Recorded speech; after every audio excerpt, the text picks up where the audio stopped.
I'm Steve MONACO with Motorola, lead their facility and workplace group. So today we're here with a community of IFMA. We're here at the Vandermeer Speedway, and we wanted to find a venue where we can pull ourselves out of the comfort zone. We feel that drag racing and the workplace of today, a lot of good, healthy parallels for us to talk about. And racing is a metaphor for competition in industry. You know, there is a race of technology. There's a race to come up with something new. There's a race to disrupt the whole sharing economy. If the innovators of today, of all generations, they come together and the race happens at work. Okay, so what we're trying to do with the Workplace Evolutionaries is to create a safe haven to go deep on the topics that matter most. I mean, that's our goal as workplace strategists and facility managers, is to create environments that allow for people to be their best, to be able to share and express those ideas so that organizations can innovate. So what is the most important thing in the workplace that will drive innovation? I think it is defining a workplace broader than just space plans and panel heights. I think it's about programs, I think it's about wellness, I think it's about management, I think it's about how people work together. For me, it's absolutely getting the people to change their cultural approach. The people are at the center of it, the people do the work. We have to absolutely work with the people. I'm not saying get rid of them, but we've got to help them on the journey. So I think that environment is certainly the first thing that helps to fuel the whole thing about innovation.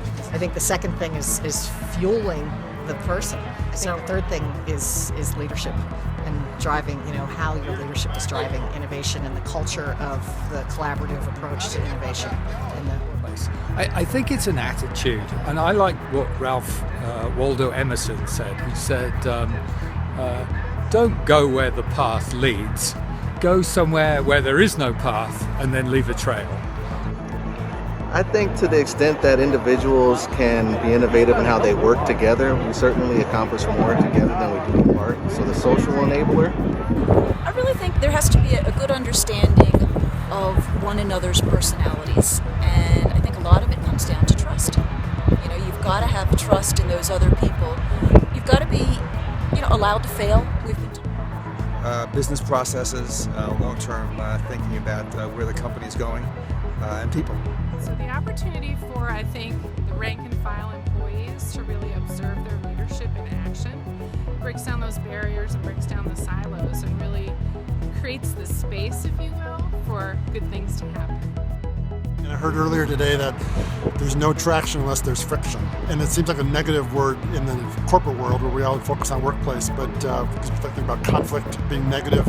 I've heard a lot of stories here today about turning friction and resistance into a positive thing.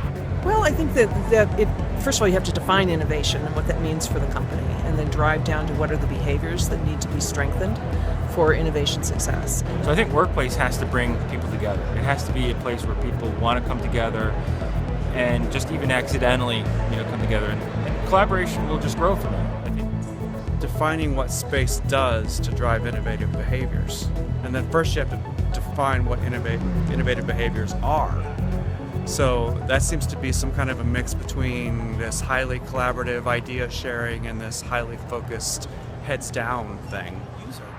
There's not one size fits all. So the fact is, you have to know your user, whether it's a group of engineers, hardware, software, just like you have to know your cars. It starts with the people. It starts with the work that they're doing.